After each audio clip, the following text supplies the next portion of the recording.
Hello everybody and welcome back to Best Boys Deep Dive, our passion project, both literally and figuratively, back for Season 2. Hooray! I'm your host, Jessie. And I'm the other one for today, Leo. Yeah!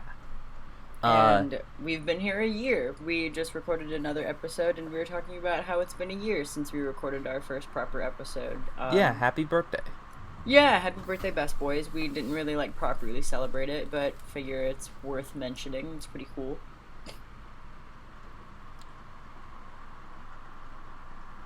Oh, is it my turn to talk? I guess, yeah, I figured you were gonna take over from there, sorry. Yeah, so I, have a topic lined up for this week. We are all locked in our houses. Unfortunate. It is true. Mm-hmm. And it is... We talk more in depth in our most recent episode of Best Boys, but we are going to probably, not get too into that, right? Yeah, we're not going to talk too much about it, but, we've all been trying to find ways to entertain ourselves, and the way I've been doing that is by using an emulator, which, if you don't know, it's an application that lets you sort of replicate video game consoles and the like on your computer. They're very cool. The concept of an emulator is top notch. It's super cool, and I want to clarify and specify that you are supposed to legally acquire a video game's ROMs from the video game itself and not from a third-party website, because those are illegal and you shouldn't do that, and if you do that, you should go to jail. And I have been a good girl and not done that. Wink. Very heavy. You should not go to winking. You should not go to a website to download ROMs for video games. Wink. Wink. And if you do go to a website, don't go to downloadroms.io, because that will not give you the files you want sometimes. Sometimes it will, sometimes it won't.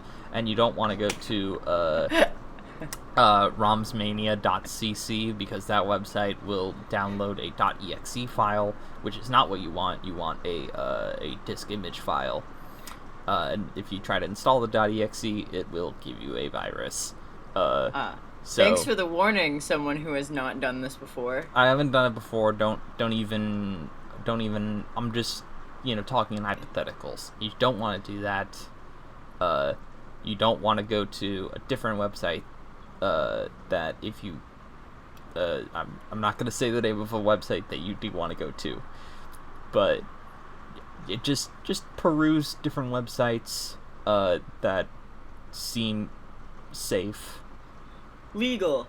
Quote, if you quote. if you're going to do this, which you absolutely should not, you should just go downstairs and get video games from your proper video game console that you purchased through a reputable source that are directly from the manufacturer. Anyway, speaking of wink. crimes. Yes, speaking of crimes. Speaking of crimes, so let's actually, Jesse, introduce what you're going to be talking about. So it's very tangentially related. It's very tangentially related. My fun little segment. So I have been playing video games from my childhood, which is largely GameCube and Wii games, and largely video games based on TV shows and movies that I watched as a kid. So lots of SpongeBob games and Fairly Odd Parents. Breakin' the Rules is one of them. Which is really not good. Yeah, you went off about that game. That was very funny. Yeah, it's no good. But the game we're talking about today is Scooby-Doo Night of A-Hoondrud Frights. Released in 2002 for the PlayStation 2, GameCube, and Xbox. Our Best Boys Deep Dive should just be retitled Best Boys Deep Dive. Half of it's just Scooby-Doo. It really is a lot of We've Scooby-Doo. done 3 fucking Scooby-Doo episodes out of, 8? Yeah, and also, I am sorry to everyone that if you're listening back through older episodes archivally, this will be the second Scooby-Doo episode in a row. Oh my god. Because our last episode was Ghoul School. It was Ghoul School, right? Yeah. Not Oops. canonically, but archivally speaking, yes. Mm-hmm. Secret Lost episode. Yeah. But yeah, we are. And actually, I apologize as well for actually like never having topics. Like it is mostly Jessie presenting deep dives. But I'm to be alright honest, with that because you usually have a thing for Best Boys proper, and I usually don't. have more. I usually have more for boys proper. So like, yeah, it's cool. It's so whatever. I have more for deep dive. So it all kind of levels out in a fun way. I'd like to have more stuff for deep dive because I too like things. And I too like things and want to talk about things. And I want to have more things for Best Boys proper because I like working on things. I'm just never in a position where I'm allowed to work on things because my school is bad. Yeah, and it sucks real bad. What's your segment, Leo? Tell us about it. Okay, so at the time of recording this, it will have been 3 days since Super Weed Day, 4/20, April 2020. Hey. Nice. Nice. Absolutely. Like, the best fucking number. Happy birthday, Snoop Dogg. Yeah, I hope everyone left out milk and cookies for you. Happy birthday, every stoner on Earth. So I don't have to explain myself to you guys, but it's legal, or not it's legal, it's decriminalized where I live. So, today's segment, and like pretty much everybody that I fucking know sells weed, so I'm definitely exposed to it.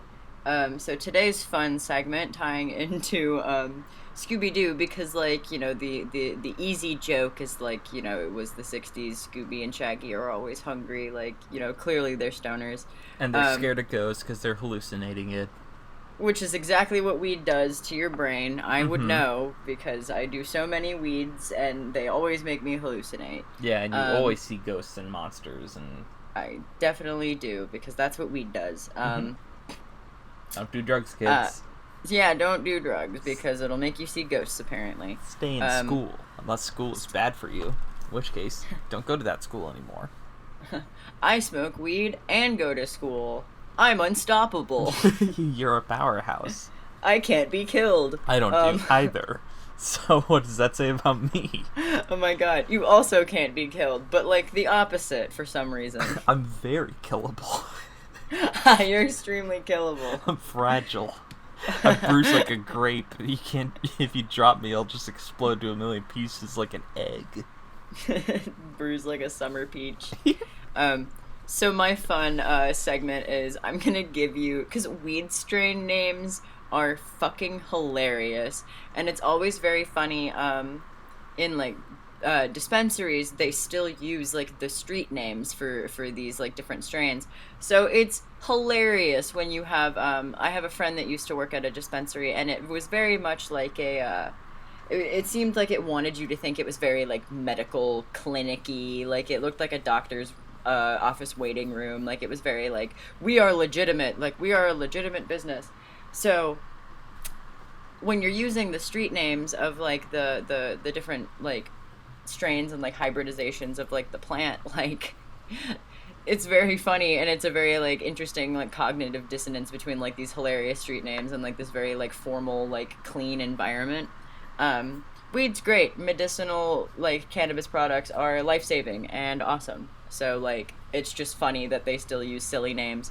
So my challenge to you, Jessie, as someone who doesn't really smoke much, I'm gonna give you. I have 3 rounds, and I'm gonna give you 3 different weed strain names, and you have to guess which one is fake. Very good. And honestly, I don't know if you're gonna have an easy or hard time with this. I'm really not sure. Yeah. So welcome to my weed strain guessing game. Pew pew pew pew pew. I'm so glad you have your own segment now. I'm so proud. Pew, pew, pew. I have my Transformer segment. I haven't busted that out in a while, but I do have that. You've done that at one time. Yes. This is my weed strain guessing game, and I could bust this out every now and then. Yeah, this could be fun. Yeah. So, okay, round 1.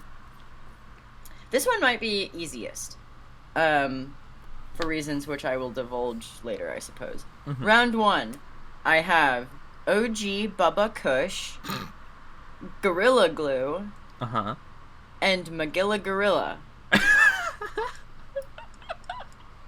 So, which one do you think is fake? Okay, we're talking about Scooby-Doo today. And it would be very good if you made up a Hanna-Barbera character as a weed strain, like Magilla Gorilla. But also, it does genuinely sound like something that would be a pot strain. What was the first one? OG Bubba Kush. I'm gonna go... The other two are Gorilla Glue, and Magilla Gorilla. So I think one of them has to be the fake one, because it's they're both gorilla themed. So I will say I'm gonna go Gorilla Glue. You think Gorilla Glue is fake? Actually, no. I changed my mind. Magilla Gorilla. You're correct. Magilla Gorilla is fake. Ah. OG Bubba Kush is what I am currently smoking. So, Nice. And that is, I feel like I've mentioned the name to you recently, so that's why I thought this round might be a little easier. Maybe. But I think I've also maybe heard you say Gorilla Glue is a weed strain. And I think this is something that someone that I know was selling or like has been selling recently. So yes, that is a real one as well that I have come in contact with. Pretty sure I've had it, but I don't think I've had it recently. Okay, good job. Magilla Gorilla was fake, and yes, that is a Hanna-Barbera character. That was very good. I bought it for a second. It was very challenging doing this segment, honestly, because, like, honestly, you're right. You really never know with these. I had to Google them to make sure that they were not already real weed strains when I made up, like, a bullshit name. Yeah. And Magilla Gorilla is not one. So if I was to ever, like, I don't know, maybe grow something or crossbreed something, maybe I could name it that. It would have to be, like, a child strain of Gorilla Glue and something else, though, naturally. Maybe, like, a purple one, because he's supposed to be purple. Anyway, I don't know anything about growing weed. Maybe there's like a strain that's named Top Cat, and they could maybe could combine the two. I let's not go down that rabbit hole, so I can have like a Hanna-Barbera character like for every time I do this segment. Oh please, yes. Just have a Hanna-Barbera character, and I don't know. I have no idea if there are any Hanna-Barbera character weed strains. Well, nobody there's tell me. I don't want to know. I know there's Scooby snacks. Yes, and there's well, no, this isn't really related, but there is, like, weed strains named after, like, different types of Girl Scout cookies, so, like, they're definitely named after, like, things. Like, they're named after, like, IPs a lot. And there's Gorilla Glue, which is, like, a brand of, like, glue. That's true, yeah. Okay. Round 2. Ding, ding. Ding, ding. I'm in a boxing match. You win round 1. Okay. Round 2. This one, I don't know. Okay, round 2. I have Pootie Tang, Hoochie Mama, and Maui Wowie. Oh boy, all of these sound like Eurodance songs from 1996, and they also all sound like Scooby-Doo monsters. And they also all sound like weed strains. Yeah, they do. Give them to me again. Okay, Pootie Tang. Pootie Tang. Hoochie Mama. Hoochie Mama. And Maui Wowie. And Maui Wowie. I think...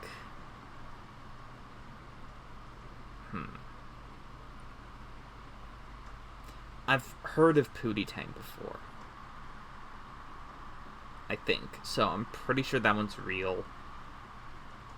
Maui Wowie and Hoochie Mama. Hoochie Mama means something else, so I don't know if they would use that for like both a wheat strain and like I think it's a sex worker. I'm not for sure what a Hoochie Mama is. I'm gonna go with Hoochie Mama because Maui Wowie feels like a real wheat strain to me. Yeah, Hoochie Mama's fake. Yes. Pootie Tang I have had, and Pootie Tang is one of the ones that I have seen like sold at a dispensary. My friend that worked there and like, you know, is a medical card carrier and shit, had it at one point. and it was really funny seeing like the label on like because I was like hanging out with her, and like on the label it said it looked like a real prescription label, and it still said Pootie Tang. It was hilarious because it was like this official, like, you know, medical thing that my friend got that is like a prescription, like literally. Yeah. Is Pootie spelled and it's still called Pootie Tang. Is Pootie spelled out like Danny Pootie from DuckTales and Community, or is it spelled out like Pootie? It's Pooty, Pootie Tang. Knew it. Well, okay. I was really hoping it was gonna be Pootie. No, it is Pootie Tang with a Y. Yeah, that's what I'm saying. Pootie. Okay, so you got 2. That's great. Mm-hmm. Okay, round 3. Ding round ding. 3. Ding ding. I have Mind Eraser. Ooh. AK-47. And Atom Bomb. Oh, jeez. Alright, steady on. Okay, so we got Mind Eraser. Sounds like a super villain. AK-47 is a gun, and then Atom Bomb is just a nuclear bomb. Kind of really could be any of these. my inclination is to say it's probably not. What was it? AK-47? But that doesn't feel like something you would make up. I'm gonna go with Mind Eraser. You think Mind Eraser's fake? Yeah. Okay. You lost that one, unfortunately. Ah. Mind Eraser is real. I have had it, and I feel like it might have just been kind of a shitty batch because it wasn't that great. It didn't erase your mind?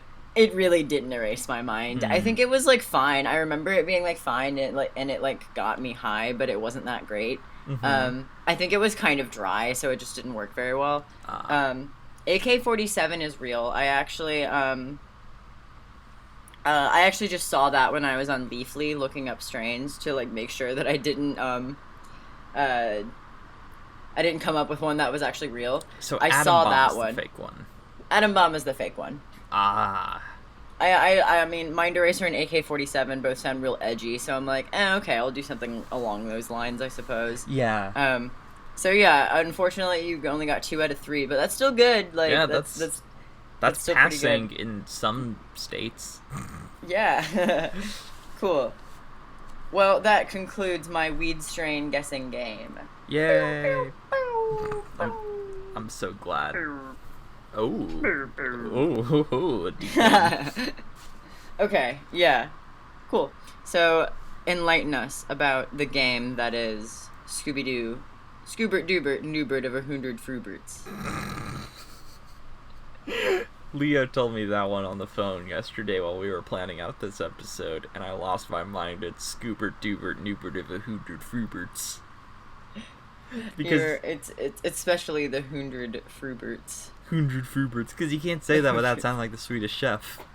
Hoondrud Frooberts. Hoondrud Frooberts. Hoondrud Frooberts. So, as I said, the game was released in 2002 for the PlayStation 2, the original Xbox, and the GameCube. I was playing it on a Dolphin emulator, which is a GameCube emulator.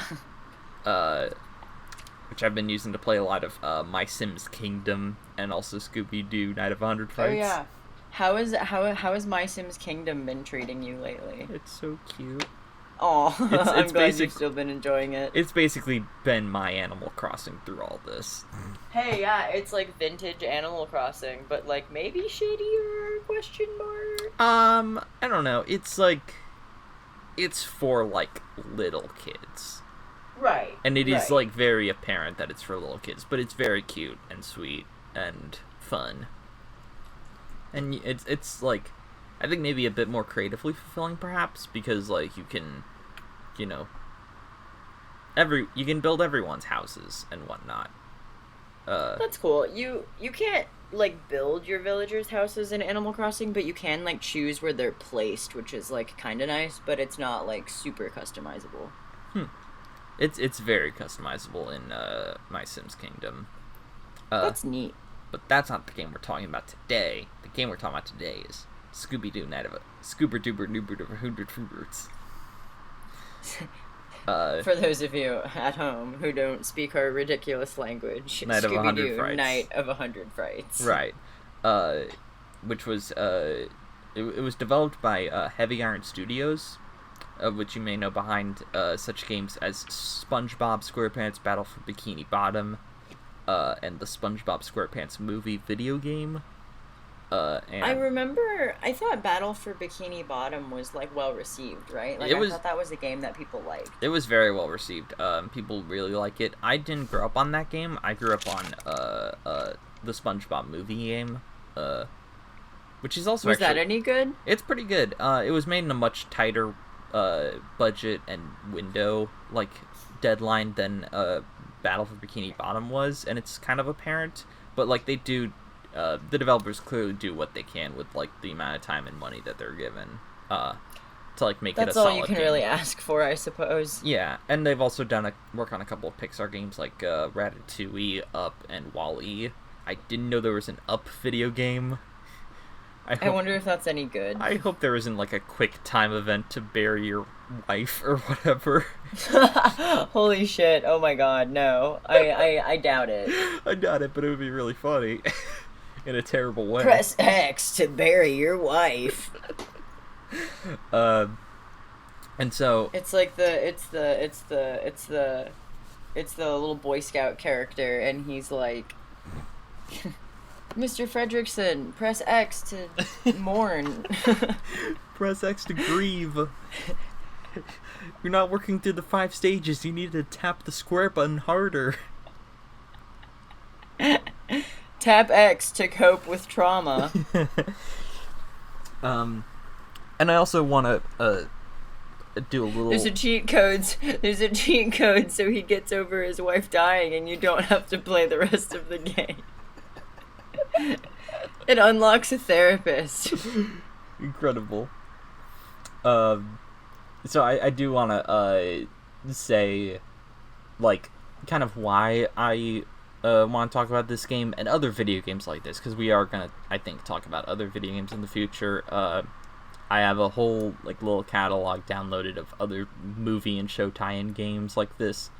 Are you interested in doing a deep dive episode about the Madagascar video game? I would love to, yes. Yeah. If you were to, like, you know, do a deep dive on that, that could be very cool, because I've actually played that game. Like, I didn't get super far, but I did play it, like, a decent amount when I was younger. I sucked. Like, I was just so bad at games. I never progressed very far in, like, any game that I played growing up, but, like, that is one that I, like, attempted, because I really liked Madagascar for some reason. I, like, really enjoyed that movie when I was a kid. The movie's really good. Yeah, I'd like to watch it again. Mm-hmm. I haven't seen it in a long time. I'd like to see it again. I really like the scene where they kind of parody, what's it, Planet of the Apes, where they accidentally, like, knock over Alex's tower to try and, like, signal like, people or whatever, and he yells out, "Dang you! Dang you! Dang you all to heck!" Yeah, like a very watered down G-rated swearing that I really appreciate. They had the, like, Spalding reference too, in reference to Wilson. Like, it was so good. What a strange movie. Like, what strange references. But yeah, if you were to talk about that on a deep dive, that could be very cool as well. For sure. And I feel like a lot of, you know, game reviewers and, you know, people of that sort kind of overlook games like this. And, you know, because they're obviously not made with the same amount of polish as, say, like, you know, Super Mario Galaxy, or, like, you know, Final Fantasy 18 plus 12 or something. And I feel like on a more cynical note, like, they just feel like cash grabs. Like, they just feel like way to, like, milk, like, the story of the movie that they just released. Like, for sure. But, you know, I feel like you're kind of wanting to talk about this video game in the sense of, like, the team that made it. And, like, I think that's fair. I think that's, like, a valid thing to want to do, especially if you liked the game. Like, yeah, like there's like obviously THQ is the distributor for this game and like the publisher, which is a much more like kind of looking back at video game history, seems to be a much more sinister kind of figure in video game history and whatnot. They're kind of the EA really? of their game. Are they really? I'm not familiar with them. The name didn't sound very familiar to me. THQ is mainly known for distributing and owning the rights to pretty much every game based on a Nickelodeon, Warner Brothers, and like a lot of other kids franchises that are, you know, based on movies and TV and stuff. So they were kind of like they had a monopoly on like that type of game, I suppose. Pretty much everything except Disney, of course. Although Yeah, I think they naturally. did work with some Disney games also. But they held a lot of properties, and they were kind of a stingy company. They didn't pay their you know, public developers and whatnot that were underneath them as well as they should have. I'm not familiar entirely with. Shitty. I'm not entirely familiar with the situation. All I know is that a lot of people really hate THQ, and also they went under a few years back. And I think they took a lot of smaller developers with them, which sucks. That sucks. I was gonna say, like, maybe it's good that they're like not around anymore, but that sucks that it wasn't just them that was affected by it. Yeah. But yeah, if you've ever played like a SpongeBob game or a Scooby-Doo game or anything like that, it was like 99% of them were distributed by THQ. I remember I played Nicktoons Unite, I think.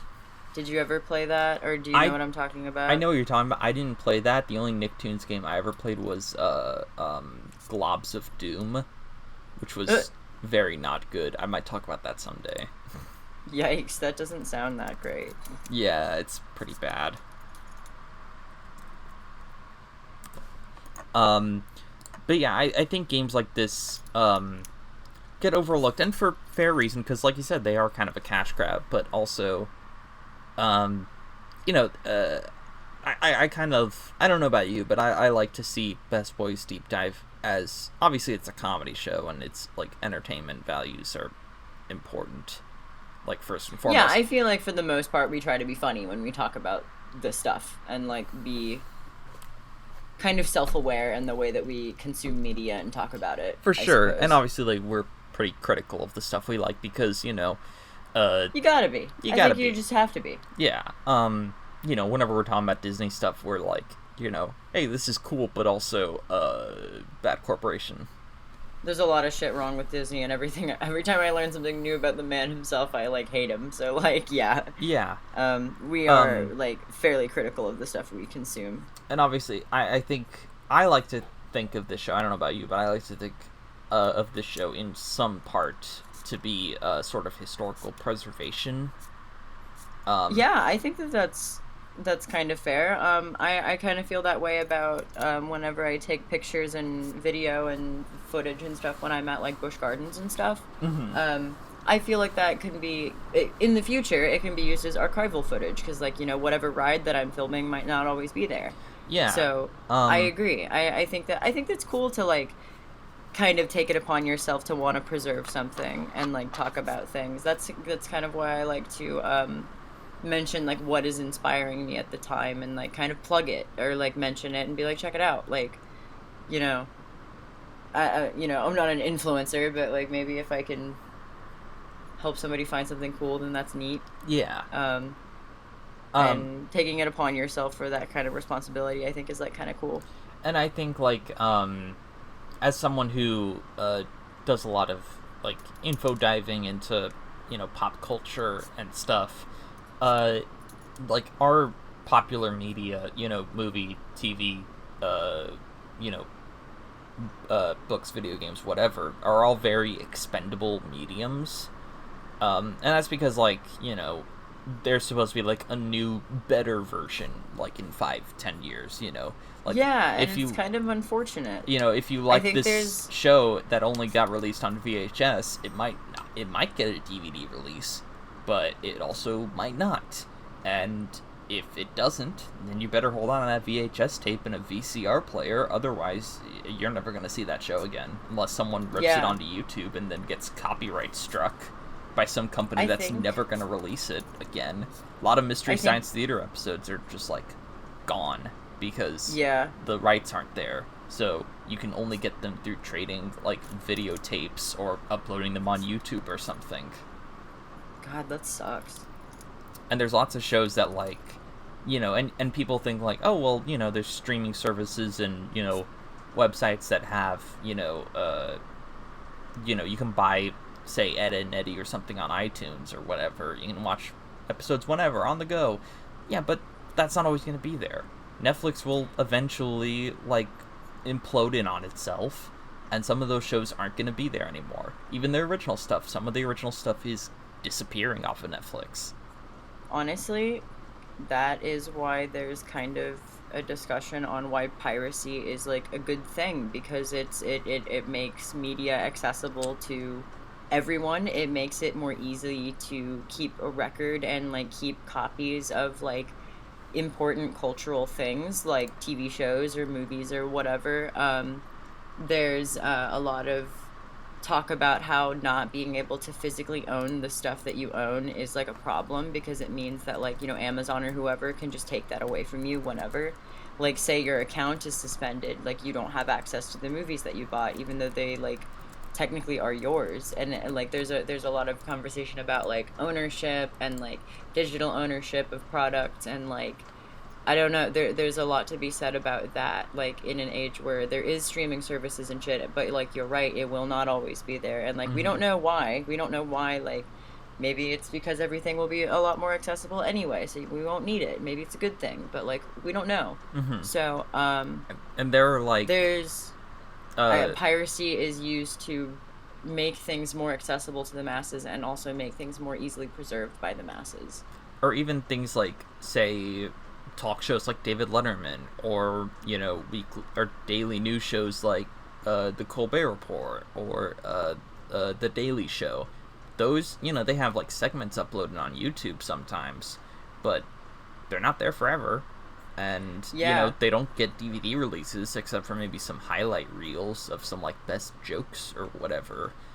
But, like, you're not gonna, you know, be able to get the complete set of every episode of, like, the Colbert Report, because there's no point to it. It's just the news of that day from, like, 20 years ago. Who cares? But, like, that's still a part of, like, the culture, you know, at large of, like, that era, and I think that's important to, like, you know, preserve.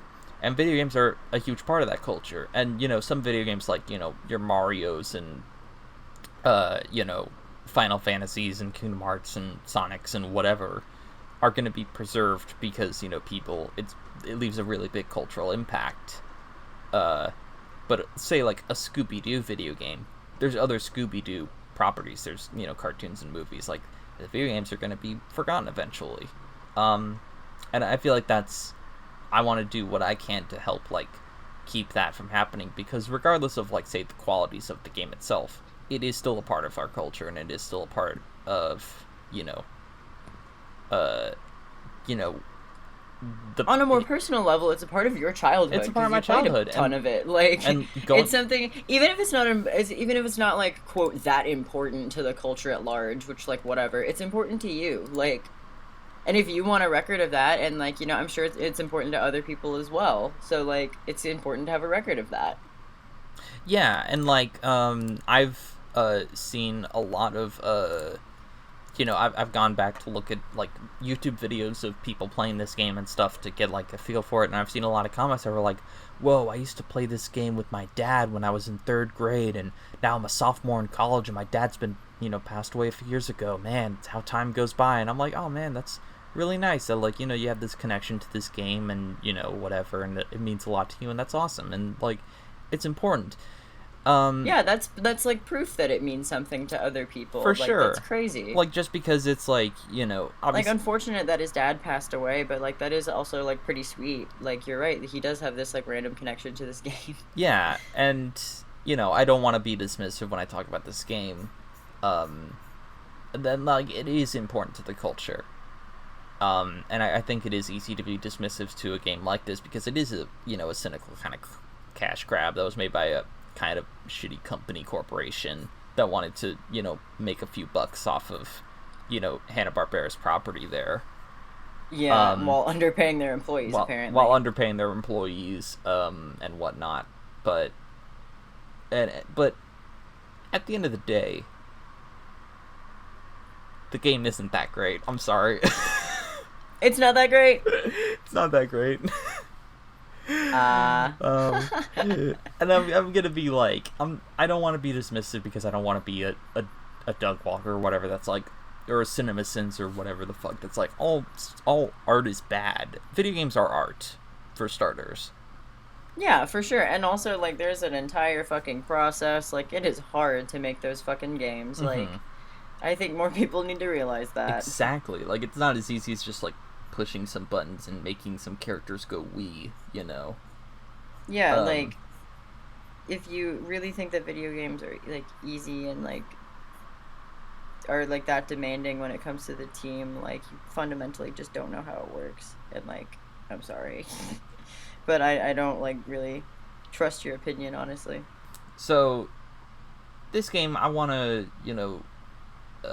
so I think you asked me yesterday when I said I want to do Night of 100 Frights, which is a video game. And I think you asked me, so how are you going to do that? Because we've never done a video game on this show before. We've only done, like, movies and, production histories of movies and stuff. But we never talked about a video game. And the way I've decided to go about it is to, just go through the story as I would a movie, but interspersed with discussions of, like, gameplay and what is the game like, what is the general meat and potatoes of, like, playing the thing, and is it good at being a thing that is played? Which apparently maybe not. Well, parts of it. We'll get to it. Yeah, we'll get to it. So, the game opens with a shot-for-shot recreation of the show's original theme song. With, like, pretty cool. With the CG graphics and whatnot. And look, I know this game is from 2002. I know it was a budget title for a console that wasn't made for very high-end graphics. And I know that high-end graphics weren't really a thing that was feasible for a video game in 2002, especially on, like, the PlayStation 2 and original Xbox and GameCube and whatever. This game doesn't look that great. Yeah, that Don Knotts model that you showed me a picture of was pretty rough. Yeah, some of the characters translate well to a 3D environment. I think Scooby is the best adapted. But then you have, like, Shaggy, and Shaggy looks rough. Yeah, his shoulders are very strange, like, from what you've shown me. Like, yeah, the way that his arms, like, connect to his body are, like, I've taken some screenshots. I think less than successful. I've taken some screenshots from a YouTube compilation of the of cutscenes, and I just sent you a screenshot there. And it's,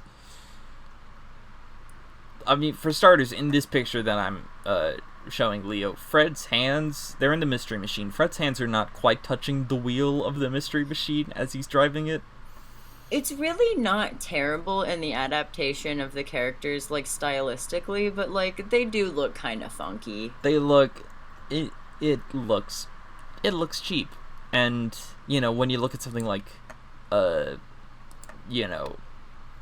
don't know, VeggieTales came out in 1993, and that was made by, like, 4 guys in, like, a really warm, like, apartment or whatever. Like, versus this, which was presumably made by, like, a huge dev team and whatever. Or at the very least, like, maybe not huge, but like a team of people. Reasonably sized dev team. And it just... And again, I know that the graphics weren't quite there at the time, but... Oof. So, the story opens proper with the gang. Oh, I hear the little. I'm sorry. I hear the little man. You're fine. I'm sorry, my little man is meowing. You're fine. Dad, I'm in here. Come record a podcast with me. He has something to say about Scooby-Doo Night of 100 Frights. Oh, I want to hear it.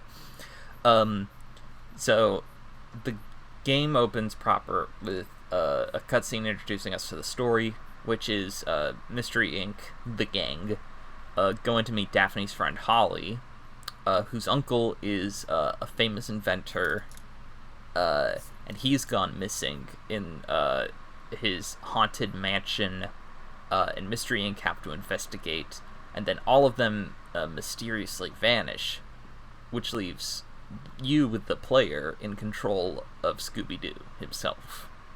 Oh, okay. Which is That's not bad. Every Scooby-Doo game you play as Scooby-Doo, which makes sense, like, conceptually, as, like, yeah, sure, you play as, like, the mascot of the series, and, like, the titular character. Sure, it makes sense. But when you think about it as, like, there's 4 main human characters, and you play as their dog.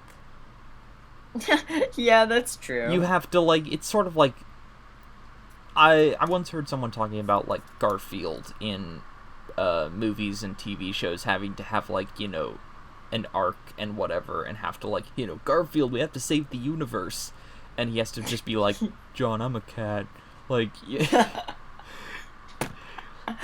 John, I'm hungry. Like, I'm gonna take a nap. We have to stop the evil emperor. And Garfield's just like, I want lasagna. It's a Monday. I'm not doing that. Like, it doesn't work. And I feel like kind of the same thing with Scooby-Doo. Like, Scooby-Doo isn't I'm a cat. Scooby-Doo isn't an action hero. And obviously, like, none of them are action heroes. But like, I don't think it's weird having Scooby-Doo be sort of like the, oh yeah, you have to jump and hit the circle button to beat up this enemy, is, like, strange. Yeah, Scooby-Doo has to fucking punch a dude in the throat. Yeah, no, I think it'd be cool if you got to, like, choose who you played as. Like, you get to be Velma and do these types of quests, or you play as Daphne and you do this type of shit, or whatever. And it gives it, like, replay value. It's kind of like, it would be neat if it was kind of like a Sonic Adventure sort of thing, where you, like, play as the different characters. See, that's like a really interesting idea. A neat little playthrough. They kind of touch on that in one video game, like, I think for the Wii in 2009. I think it was made to tie into the live-action prequel movie on Cartoon Network. But I remember playing out kind of like a Lego game, where some characters have, like, certain abilities that you need to access certain areas. Like, oh, well, Fred has a yo-yo, which makes it so you can use yo-yo switches or whatever. Or Shaggy has, like, a run move that he can use to do this or whatever. Like, which makes it, like, yeah, like you said, more replayable, but also, like, you know, in a way it makes it more replayable, but also it makes it less replayable, because it's, like, I guess, yeah, depending on, like, the different abilities that the characters have. Kind of sounds like the Donkey Kong Tropical Freeze for the Switch. Each of the characters has, like, different abilities and shit that make the gameplay different. And then there's Funky Mode, which is just easier. Yeah. Like, you just get all of the abilities. It's great. I like playing in Funky Mode. Yeah, or the Mario games. Like, Luigi is, like, can jump higher than Mario, but he's, like, kind of slippery. So, like, he kind of, like, slides a little bit, you know, when he moves. Really? I didn't know that. Yeah. I didn't actually know that the playstyle between Mario and Luigi was different. I feel Not like I in the had heard that original before, game. but it didn't, like, stick in my mind. Not in the original game, but I think starting with, like, Mario 2 and, like, the new Super Mario Brothers games, I think they changed that around so, like, he could jump higher, but, like, he slides a little bit to compensate. And I think Peach can, like, glide, so she has that going for her, but she can't jump as high, I want to say. I don't remember all the different playstyles, but it's something like that. So, you play Scooby, and at this point in the game, you don't have a whole lot going for you as Scooby. You can do Does he have, like, shitty abilities? Kinda. You can jump, you can run, by holding down, like, the R button. You can jump pressing the A button. You can do, like, a different kind of run by pressing the B button, but it doesn't do anything at the moment. It's kind of just at the moment. Well, it's sort of a placeholder for later. You unlock an ability to do like a headbutt move, but at this point, the headbutt is useless. So it's just a more different run with a sound effect attached. Oh, that's fun, but not really. Yeah.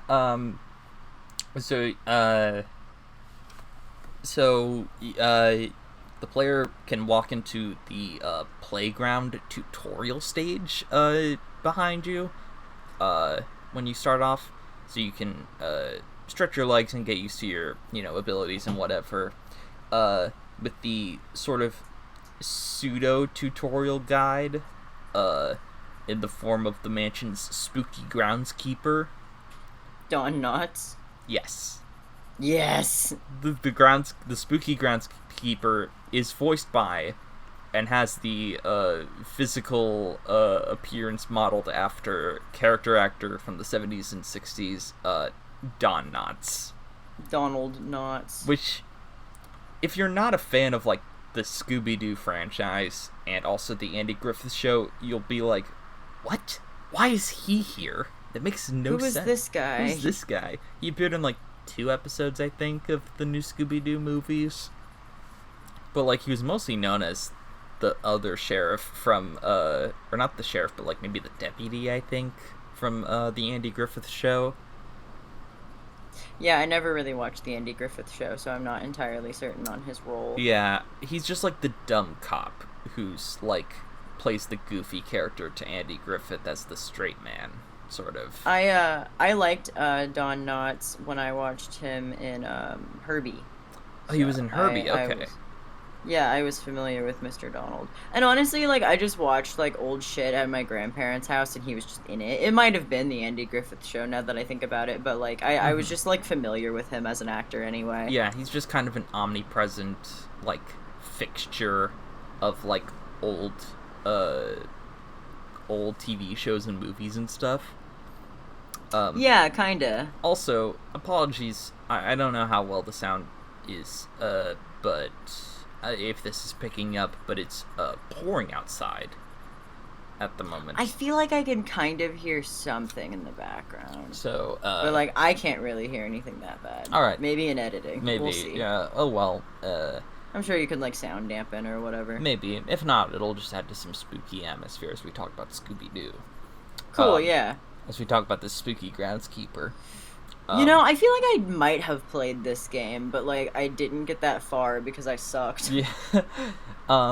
So certain parts of the game are progression locked. So, like, some sections you need, like, certain upgrades and power-ups to get through. And some places you can only get through if you collect, like, a certain amount of Scooby snacks, which are sort of like the in-game currency. They're sort of like the coins from Mario or the rings from Sonic. Cool, okay. That makes sense. But, like, so, to get into the first level in the mansion proper, you need to collect the 50 Scooby snacks, I think. I think it's 50, in the playground tutorial stage. To progress into further levels later on in the game, you'll have to collect 100, 200, 300, and eventually 850 Scooby snacks. Holy shit. Over the course of the game. So you have to hoard these things like a dragon in order to make it to the end of the game, or else you'll have to backtrack and be like, ugh, I'm almost about to beat the final boss, but I have to go back and get more Scooby snacks from this previous level. That sounds really annoying. There's a lot of backtracking, and it becomes very frustrating after a while. But upon entering the mansion, Holly shows up and tells Scooby that the gang has been kidnapped, along with her uncle, the famous inventor, by the ghostly villain, the Mastermind. Ooh. And that's kind of cool. Yeah. And as you progress further into the mansion, you start to realize that some of these monsters are actually monsters that Scooby and the gang have faced before. They did that in the live-action movie. Yeah, they did. They did that 2 years later, actually, in Scooby-Doo Monsters Unleashed. Oh, the movie came after. Yeah, That's cool. so the movie stole the idea, I guess. Shit, alright. From Night of 100 Frights. I don't think so. It was probably just like, we need fan service. Sure, why not? But now that we have all the characters at least somewhat introduced, or at least the idea of them introduced, let's go through the cast. Fred shows up in this game, which we haven't talked about Fred, Daphne, or Velma yet in any of these Scooby-Doo videos or episodes. They're great. Fred is voiced by Frank Welker, who has always voiced Fred ever since 1969. Which was when the series was first released. So he's always been the voice of Fred. I love Frank. The only times where he wasn't voiced by Frank Welker was in A Pup Named Scooby-Doo, where he was voiced by the late child actor Carl Steven. And the oh no, I didn't know he was the late child voice actor. Yeah, it's not a super happy story. It's, child actors. That sucks. Yeah, I think, child actors have been getting treated a lot better as of late in the last, 10 or so years, which is very good. God, I fucking hope so. Because, I don't know, it seems like the kids in, say, Stranger Things, they haven't had, they haven't turned out to be, horrible monsters yet or anything. Yeah, they haven't had, nervous breakdowns. Which is good. Keep a fucking eye on Millie Bobby Brown. Jesus Christ. Keep her away from Drake. God, fuck. Yes, keep her away from Drake. This 30-year-old man should not be in the DMs of a 15-year-old girl talking about, boys or whatever. Boys, yeah, it's God, so that's weird. Absolutely ridiculous. Dude, arrest this man. Frank Welker is also not voicing Fred in the upcoming movie Scoob, with an exclamation point, because he's being voiced by Zac Efron for some reason, even though Frank Welker is in the movie as Scooby. He's right there. He's right there. Also, in the game's end credits, Frank Welker is credited as Fred Walker. That's what you get for voicing this character for 50 plus years. You get credited by the wrong name entirely. Whoa. It sucks. This poor guy's been voicing Fred for over 50 years, and this is how he gets treated. He doesn't even get credited with his... They get the first name from his character, but not from him, and you get a letter off of your last name. That's so fucking disappointing. He deserves so much better. He deserves so much better because, he's amazing as Fred. He's so good. He makes Fred who he is. I watched a video last night that did a side-by-side comparison of scenes from an episode of the original Scooby-Doo and an episode of Supernatural where they entered that episode of Scooby-Doo, and Frank Welker had to deliver the same voice line in the same cadence as Frank Welker did in 1969, and it's wow, and it's dead on. The sound overlaps, nice. And it's so weird. It's you've been doing this for literally 50 years, and you sound exactly the same. That's incredible. You still sound like a yuppie teenager who's gonna go solve a mystery. He is a yuppie fucking teenager. That is Frank. I don't know how old Frank Welker is, but he's definitely not a yuppie teenager. But he definitely still sounds like one. He's 70 if he's a day, and he's still doing Fred. He's incredible. I love Frank Welker so much. Also, if you've ever seen a Transformers movie, he's the voice of Galvatron and Megatron, and lots of other stuff. Yeah, he was the original voice of Megatron, and while he hasn't really necessarily held on to that role forever, because there's definitely been other incarnations of Megatron, David Kaye was Optimus, I don't think. Maybe he was. I think you're thinking of Peter Weller. He had the guy that voiced him in Beast Wars did a fantastic job. Beast Wars Megatron is one of my fucking favorites. He's very expressive and funny. He's the one that goes, yes. He's the one. He's very dramatic. Cool. He's the purple dinosaur that should be wearing a feather boa. That's awesome. Also, Maximals.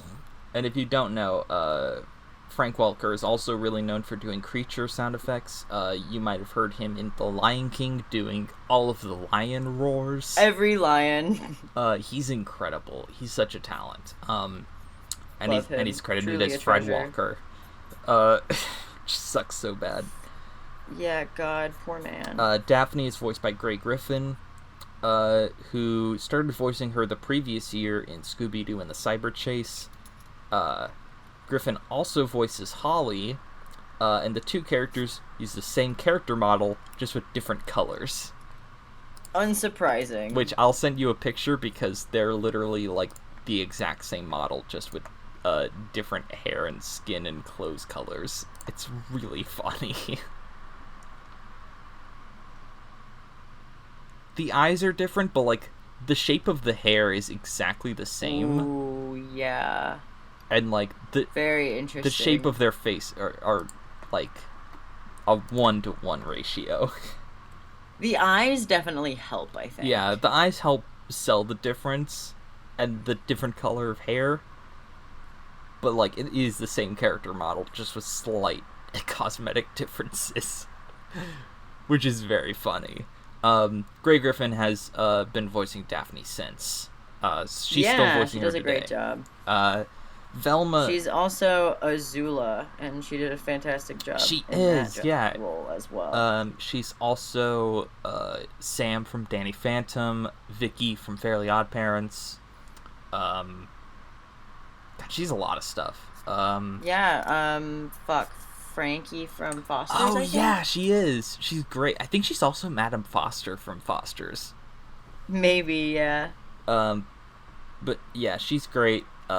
Velma easily has the most inconsistent voice in the entire franchise. She's been voiced by a lot of different voice actors over the years. This is the final role of B.J. Ward voicing Velma. She didn't pass away or anything. She's fine. She's still voice acting today. She just isn't voicing Velma anymore. She got swapped out for Mindy Cohn later that same year, who started voicing her in What's New, Scooby-Doo, and continued voicing her through Mystery Incorporated. And now she's being voiced by Kate Micucci from Steven Universe and DuckTales. Yay, love her. Yeah. Webby and Sadie. And Sadie. And Shaggy and Scooby are both voiced by Scott Inez. Scott started voicing Scooby in 1998 with Zombie Island, and started voicing Shaggy the following year with Witch's Ghost. Casey Kasem returned to the role of Shaggy later that year in 2002 because they reinstated Shaggy being a vegetarian. Hell yeah. Which was one of the main reasons that he quit being Shaggy, was because they made him not a vegetarian in Zombie Island, which is very strange. It's just a consistent part of his character. Just keep it that way. Like, it doesn't... Yeah. Especially if the voice actor, like, cares about it so much. Like, just leave it. Yeah, just leave it alone. It's alright. And Frank Welker started voicing Scooby the same year. So he's now the voice of Scooby and Fred. Professor Alexander Graham, who is the famous inventor uncle, and obviously named after Alexander Graham Bell, the inventor of the telephone.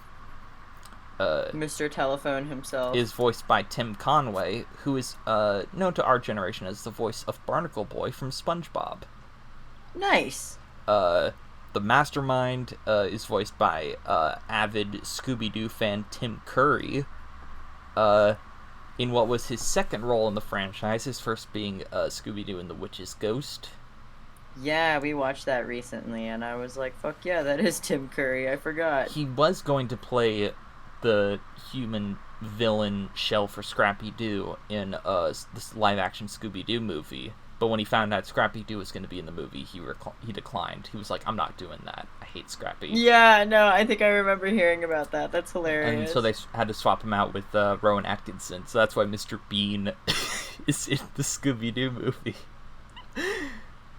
What an odd origin story. Yeah. And last but most certainly not least, as you mentioned, the spooky groundskeeper is voiced by and based on the likeness of Don Knotts. Hell yeah. So, Mr. Don. Throughout the game, you collect some of Professor Alexander Graham's inventions, which he uses power-ups to progress through different parts of the game. The groundskeeper gives you the shovel invention, which is just a shovel. Shovel invention. It's just a shovel. I think pretty funny. I think the joke is that he invents things that already were invented, which I swear is a joke I've heard somewhere else before. Makes me think of Chekhov from Star Trek saying that everything was invented in Russia. Huh. I don't know anything about Star Trek. Which allows you to dig in certain spots, which is weird because he's a dog. He should be able to dig in certain spots anyway. But also whenever you walk over one of those spots you can dig in, Scooby says, "Buried treasure!" In that voice. Buried treasure! Buried treasure! That's my Scooby voice. It's not very good. Yoda! You also can collect a couple of springs, which lets you double jump. The problem is that every time you jump or double jump, you hear a boing noise. So every time you jump, you have to hear boing, boing, boing, boing. And it becomes very grating. The sound quality of the game is leaves something to be desired. Less than stellar. There's also the football helmet, which lets you do the headbutt move on larger enemies, and a lampshade and bunny slippers, which lets you sneak past sleeping enemies who are maybe hiding in an urn or in like a hedge, like waiting to jump out. If you sneak past them with the bunny slippers and lampshade, they won't notice you and jump out at you. That's pretty cute. These are like kind of creative. They're kind of creative. You get some by defeating the bosses later on, which we'll get to in a bit. Smaller enemies, like rats, crabs, and bats, can be killed by simply jumping on them like Super Mario. But larger enemies, that are based on classic Scooby-Doo villains, can only be defeated by a helmet, by like the headbutt with the helmet on, or a ground stomp, which you also unlock later as another invention. But I think the invention for that is just like a lightning cloud. So it doesn't doesn't have like a real physical, like, I don't know, canon reason for its existence. There isn't like a weird justification for like a shovel or whatever. But it's just there. It's just a ground stomp move that you're given. But these larger enemies, these include the likes of the ghost diver Captain Cutler. Nice. Classic episode. Love that one. Yeah. Charlie the Funland robot. The caveman. I put in parentheses, he's the sheriff. He's the sheriff. Look that up if you don't know it. The sea monster from the Scooby-Doo show's episode, The Creepy Heap from the Deep. The racist... The creepy heaper from the deeper. The racist ghost of Geronimo, which is the dog-napping Native American episode. The witch and the zombie from the episode Which Witch is Which. The spooky space kook, which I don't know for sure, I couldn't find any confirmation of this, but I think they use archival audio of Don Messick doing the laugh for the spooky space kook. Oh, that's cool. Which is cool. I think they're also doing that in Scoob, which is nice. The headless specter, the creeper, the tar monster, the also racist witch doctor from the Hawaii episode. Ooh, yeah. The ghost of Captain Moody, which is from the episode with Don Knotts. The gargoyle, the scarecrow. These are some lesser known villains. And the werewolf from A Gaggle of Galloping Ghouls. which is the episode with the werewolf Frankenstein and the Dracula. Galloping ghouls, that's fun. Yeah, they really like their alliteration and rhyming in episodes like A Night of Fright is No Delight and The Creepy Heap from the Deep. The Creepy Heaper. The Creepy Heaper from the Deeper. The Creepy Heaper from the Deeper. My favorite Scooby-Doo episode. So there are 3 parts of the map. There's Mystic Manor, the Haunted Hedge Maze, and Smuggler's Cove. Smuggler's Cove. I like that. Yeah, so Mystic Manor is the mansion proper, which is home to a lot of headless specters and Geronimos, and witch doctors and the like. And it has balconies and rooftops that are explorable in later levels. Most of it's like hallways and like there's those classic paintings with the eyes that move and whatever. Yes. There's a lot of those, and also a lot of like creepers walking around. Aw man. Whatever will they do? The Haunted Hedge Maze is obviously a sprawling hedge maze, but also a greenhouse garden and a series of watery caves that lead out to an expansive cemetery with crypts and tombs. That sounds cool. Yeah, although it does beg the question of like, this guy is an inventor, sure, and he probably has quite a bit of money from that. But also, why does he need so many tombs and crypts and a massive cemetery? It's because he's a freak. I guess. And also, like, a hedge maze that leads out to the cemetery seems very, I don't know, counterproductive. You could die on your way to the cemetery getting lost in the maze. That's true. And Smuggler's Cove is a bunch of docks that's connecting a ramshackle waterfront fishing village to a large like fishing distillery that connects to more docks, that connects to also watery caves, and a lighthouse and a bunch of shipwrecks positioned together to test platforming, the players' platforming capabilities, and also my patience. Yo, that bad, huh? I'm maybe part of it is I'm not very good at platforming, especially with like the fixed camera angle that this game uses. But also maybe the platforming isn't very good. Maybe it just sucks. Could be either one. It's tough to say. Throughout the level, Scooby will occasionally bump into Shaggy, and you have to save him from some scary monster that's chasing him around, and in exchange he'll help you with a puzzle.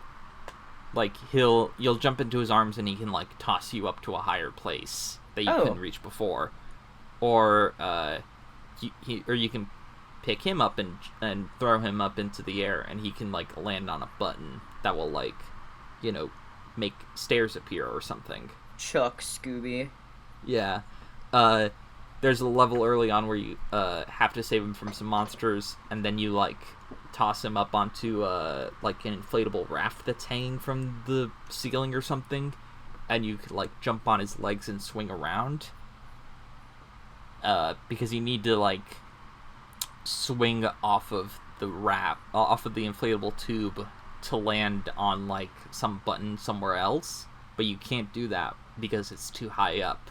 But Shaggy's got a long body, so like you can grab hold of him and like jump onto the button that way. Use his body. Use him as a battering ram. So, like I said, the fixed camera angles, because a lot of video games let you just like move the camera freely. Yeah, especially by that time, I would have imagined. Yeah, not the case here. This game it's almost a 2.5D game in the style of like Yoshi's Story. Okay. Where like it has largely kind of 2D levels, but there's also a lot of like 3D environments that you can like go back and forth on, like forward, backwards, left and right. Oh, that's cool. But there's also like you can also do that on like the sort of more 2D looking levels, which makes it really hard to like. So like if a rat, for example, like if a rat is closer to, like, the front of the screen, but, like, the depth perception isn't quite right because the fixed camera angle makes it look like it's maybe further back, you might miss out on your chance to jump on him, right? Yeah. And, like, maybe you might accidentally, like, bump into him because, like, he kind of blends in with the darker backgrounds. And maybe you didn't hear Scooby yell, "Ripes, Rapts!" or whatever. Wrapped. I tried to say rapts and crabs at the same time, so I accidentally said rapts. Raptors. I Scooby's also like, shit, raptors. I also, in doing a bit of research, I found at least one Neoseeker poster who had issues with a glitch. This is from 2009. This is from Courtney. This is in the level Fishy Clues for Scooby-Doo Part 4. I'm stuck. Somehow I got stuck in Fishy Clues for Scooby-Doo Part 4. I'm in a hole type thing. I can't get out. There's a big vent. I jumped in for Scooby snacks, and I can't get out now. Oh no! I was just going back through levels to get extra snacks and to open a gate, and now I'm stuck. Help! How do I get out? There are 2 replies. One is from a lot of C's, L's, A's, and W's in a row. It's like slaw. I guess is how I would pronounce. And he offers up the idea: try quitting and starting a new game. Winky Thanks, face. asshole. Please do not answer in angry face, question mark face, or blank face. And then a bunch of smiley faces. So that was useless. And Squidney57 says, well, it might be a glitch if you can't get out. Or, is there, if there's any animals like bats around, blow some bubbles or gum might work. What? I myself have, because that's a power-up you get later. I myself have not gone stuck in places like that, though. Wish you luck, winky face. I wonder if it worked. I wonder if Courtney's still down there. Sometimes I can still hear her voice. Legend has it, if you're playing Fishy Clues for Scooby-Doo Part 4, you could still hear her screaming, "Help! I'm stuck!" Oh my god. From 2009. That's literally 11 years ago. What a weird, like, haunted element of the game. It's like Ben drowned, but in real life. Yeah, God. Eventually, you get to the first boss battle, which is on top of Mystic Manor. You have to go through a lot of, like, different Scooby snack gates, and a lot of backtracking, and a lot of, defeating creepers and cavemen. And eventually you reach the very top of the roof, and you're greeted by the Mastermind, voiced by Tim Curry. And he says, "I'm the reason you're here." And Scooby says, "You are?" And Mastermind says, "I'm the one who kidnapped all your friends." Oh shit. And he says, "You did?" And Mastermind says, "I'm also the one who brought back all your old foes." And Scooby says, "But why?"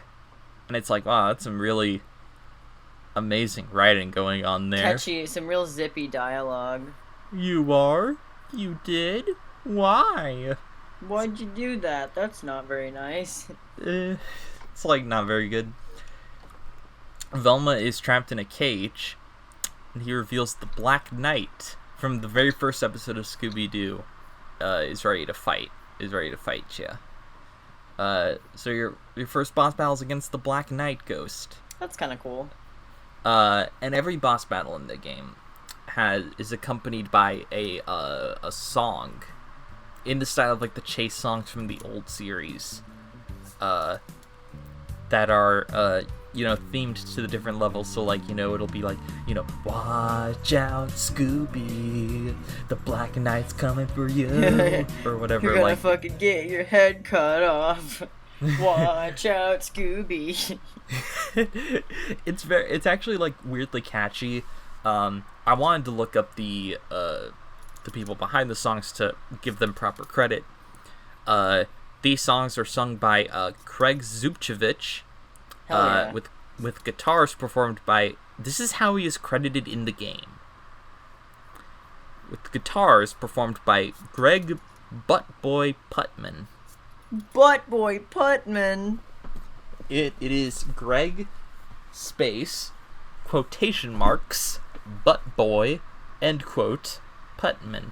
Like that's his nickname in the office. Wow. I feel a little bad for this guy. But this guy is a professional guitarist and musician, and he wanted to bring his joy and craft. I'm so sorry. Is it 420? It is 420. Leo has an alarm on his phone that goes off whenever it's 420. Yeah, and lo and behold, that is what time it is. Like, Mr. Buttboy Putman. You're trying to bring your craft and bring joy to a video game and a form of art that will, outlast you and, is something you can give to your kids and grandkids in the future. And you're credited for your hard work as Greg Buttboy. Yeah, no, I get it. I feel like there's a level of, like, why, man? Yeah. Why'd you do that? Come on, can I just be Greg? Can I just be Greg the guitarist? I'm just Greg the guitar man, please. And also all the background soundtrack is composed by a team led by Todd Dennis, Tommy Tallarico, and Howard Uyate, aka Bob K. Which I want to know how AKA Howard... Bob K. What? I don't know how Howard Uyate turned into Bob K. I don't know how Howard turns into Bob. Yeah. Or Uyate turns into K. Just the letter K with a period at the end. Oh, that is weird. Yeah. So after you beat the Black Knight, and you do this by, he's walking along, like, sort of, a balcony above you, and he throws down electrified axes at you. That's cool. So you have to... There's also a little rain cloud that's hovering over him, and if you hit like a button while he's underneath the cloud, then like it'll electrocute him. So it's like basically just simple timing and dodging the axes and whatever, and you need to do that 3 times and whatever. It's pretty simple. The boss fights are not too tricky, ultimately. That's good. I mean, the game is like for kids, but then other stuff seems like it's really hard. We'll get to it. Yeah. After doing that, you get your first clue from Velma, which is, well, for starters, Velma does the whole, Scooby, there's no such thing as a ghost. And it's like, okay, I the feel like mastermind... they don't usually do that. They do that sometimes, but like, the mastermind literally teleported away, and also it's the Black Knight. Yeah. Where he come from, you just electrocuted a man in a suit, and then he disappeared, or it's a ghost. It's a fucking ghost. Or a third option that we'll get to later. Ooh. It's Don Knotts. It's the spooky groundskeeper. Velma, of course, drops her glasses, and the frames fall out. Scooby finds some frames, not the frames, but the lenses, and she puts them in, and she gets really scared because she sees the creeper everywhere. And she runs off, and Scooby's like, I don't see any creeper.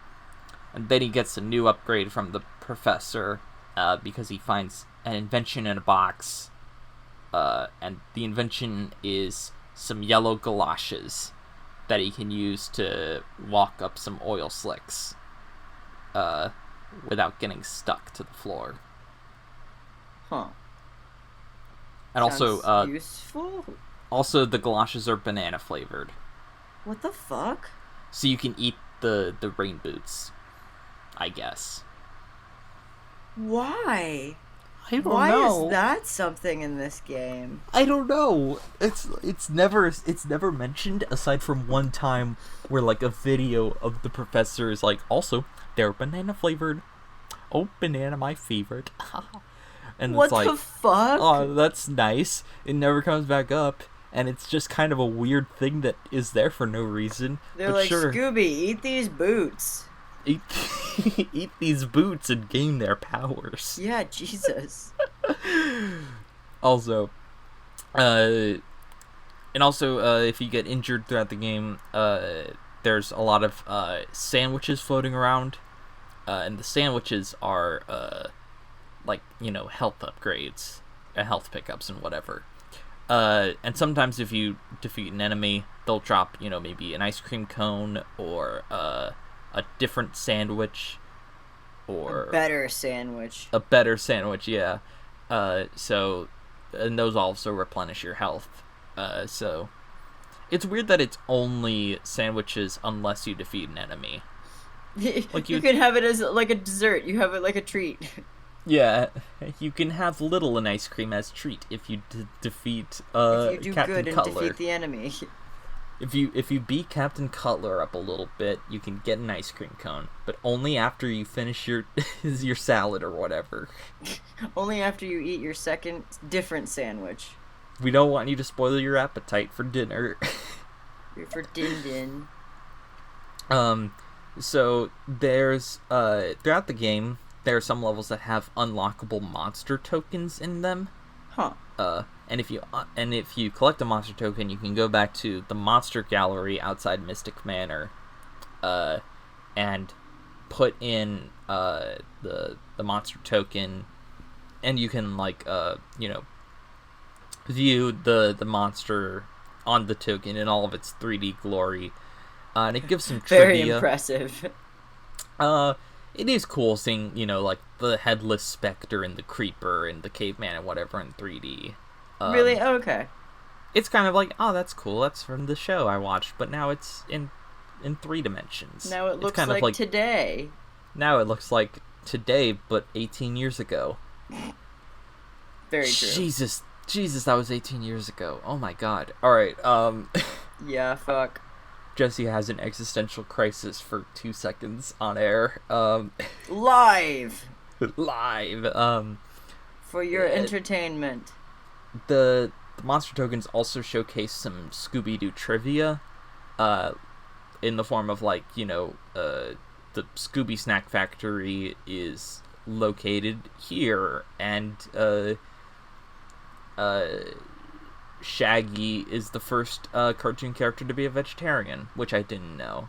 Oh, really? That's cool. That he was the first. That's interesting. That's very interesting. Yeah, so it's weird that they would change that at all. Yeah, honestly, that seems like that would be kind of a big deal. You would think, yeah. There's also some inconsistencies in the monster tokens. For example, the werewolf is said to be from the episode Who's Afraid of the Big Bad Werewolf, but the werewolf design is from A Gaggle of Galloping Ghosts. And the monster token for the green ghost, the model is from A Night of Fright is No Delight from the original series, but the monster token says it's from A Bicycle Built for Boo, which is from which is an episode of a pup named Scooby-Doo, which used a very different green ghost. So there's just some weird inconsistencies in there, which is interesting. The second boss battle is at the end of the hedge maze in the crypts and tombs and whatnot, and it's against the green ghost, the Phantom Shadow, and you defeat him. We watched the Phantom Shadow episode recently. Tyler said it looked like the same artwork for the Steel Phantom roller coaster at Kennywood, which I thought was very interesting. Ooh. I wonder if they just ripped the art and recolored it. Maybe. I really like that episode. I think that's one of their best ones. That's the episode that they did for the Supernatural crossover.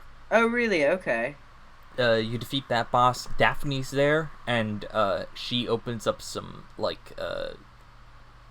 what's the word for it's not, is it a crypt? The sort of stone thing It's like a stone sort of coffin. It's a thing that you put a coffin in, maybe, but it's made of stone and it's buried above ground. A mausoleum? I guess, yeah. So she opens up some, like, mausoleums that are, like, facing upwards, like a coffin. Okay. Underneath the green ghost. And you, like, I guess position her so that she'll be, like, where the green ghost is. So, like, you can suck him into the, crypt sort of situation. Like a Ghostbusters. Like a Ghostbusters. And you do that 3 times and you win. There's a lot of, you do it 3 times and you win in this game. Ultimately in all games. Yeah, that's pretty. Good things come in 3s. Yeah, ultimately. After beating that, Holly shows back up, and, you find another invention, which is the umbrella, which lets you, like, glide across, the vast points, and also, like, if there's, like, a vent or some air blowing upwards, you can, like, ride the sort of wind with it. That's cool. So it's one of the more useful ones, I think, but also you just invented an umbrella. You invented an umbrella that already exists. Good job, bud. And then Daphne sits on a lever that launches her and Holly. It's one of those, like, sort of bookcases that, like, flips around into the wall, but, like, it's a grave. So, like, she sits on a grave, on, like, a gravestone, and, like, the ground flips upwards and, like, throws them down a tunnel, I guess. That's... leaving Scooby alone again. Poor Scooby. Yeah. It seems like some of this stuff is, like, relatively creative. Yeah. But you said it's, like, not that great of a game. Well, it's... Are the controls, like, wonky? Is that part of it?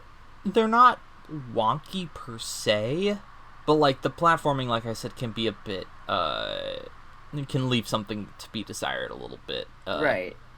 The jumping, it's hard to, like, really field out jumps and whether or not you can make that jump, which isn't a problem I have with other games necessarily, so I think it's just this game. Yeah. And part of it might be the dark backgrounds, might be make it hard to like, judge distance a bit more, and also the fixed camera angle, like I mentioned.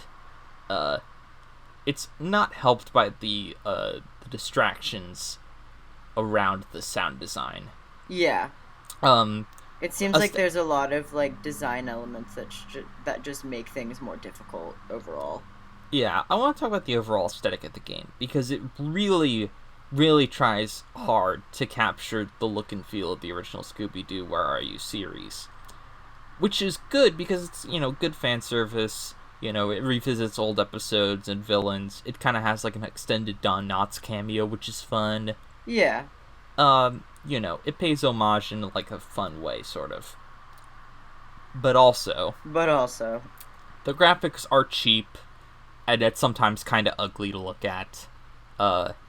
Which I feel is kind of a little bit in line with the original Hanna-Barbera show, because the animation's also cheap.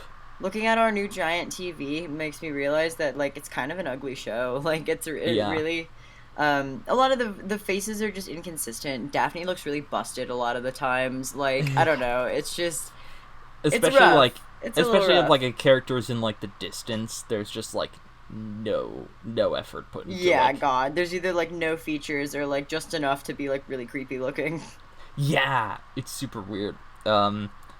The intro cutscene that recreates the opening song is very faithful, but it's also kind of it's just odd. And also they've retrofitted it with some, like, new sound effects, sort of. Oh, okay. So in the original theme song, you know, it's, you know, Scooby-Dooby-Doo, where are you? We've got some work to do now. And Scooby goes, "Whoa?"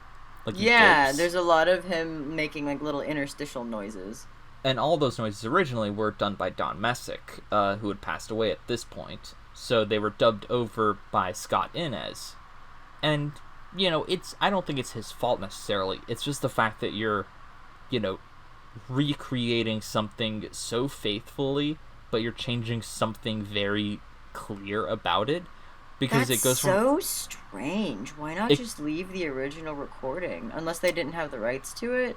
Maybe. But it's strange because, it's also, I guess they couldn't get, Scott to do, an exact sound-alike sort of situation, because he doesn't do, a simple, oh, he does, a, nope, the full-on, Scooby voice, and it's that's kind of distracting, too, Yeah, huh.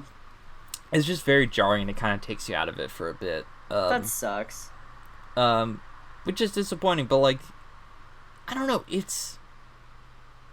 it does its best. I also watched the opening cutscene to Scooby-Doo Unmasked, which is the 2005 follow-up to this.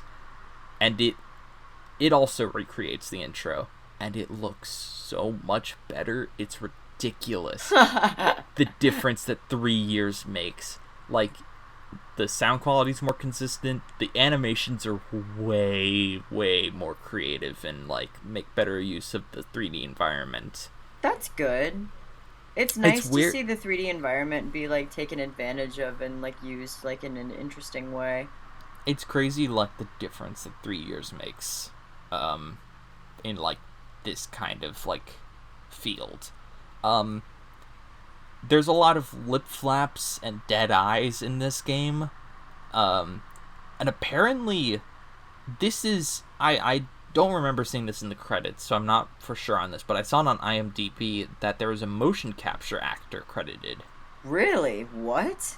Which is very strange, because I can only assume that they used a very rudimentary, old school, motion capture technology, if they used any. Because if there's motion capture, it doesn't look good. It looks kind of like Food Fight a little bit, where characters just kind of move, kind of weirdly, robotically, kind of. I don't know, it's very strange. I don't know if I'm familiar with the movements of Food Fight that much, because I haven't really seen it. You have actually watched it, and, we talked about it in one of my classes, which was pretty funny, but I've never actually, watched it. It's not good. Yeah, I figured.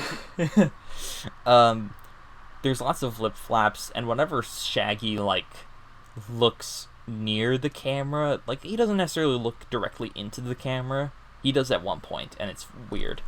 But, whenever Shaggy looks in the direction of the camera, he looks dead-eyed. He looks like he's staring into the middle distance. There isn't quite eye contact, there's just, sort of a gaze off into the middle distance, you just survived a war and you're having a flashback. Yeah, Jesus.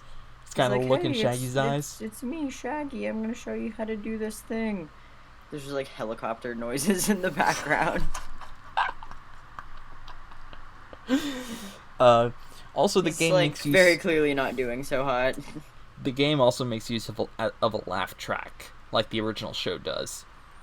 And it's alright if it would do it in just the cutscenes, but it doesn't. It does it throughout the gameplay. So, whenever Scooby, uses one of those inventions, like a headbutt, like the helmet thing, or he does the ground pound, or if you do the double jump and then, the glide with the umbrella, there's, occasionally, if you haven't used that power in a while, you'll hear... the little, old canned laughter from the 60s. Oh my god. That sounds really spooky. It's more grating than anything. Oh, okay. Especially, when you're dealing with, a very frustrating, platforming section for, the 5th time in a row after you've died, 4 other times. I see. And then you open up the umbrella and you just hear, and I'm stop laughing at me.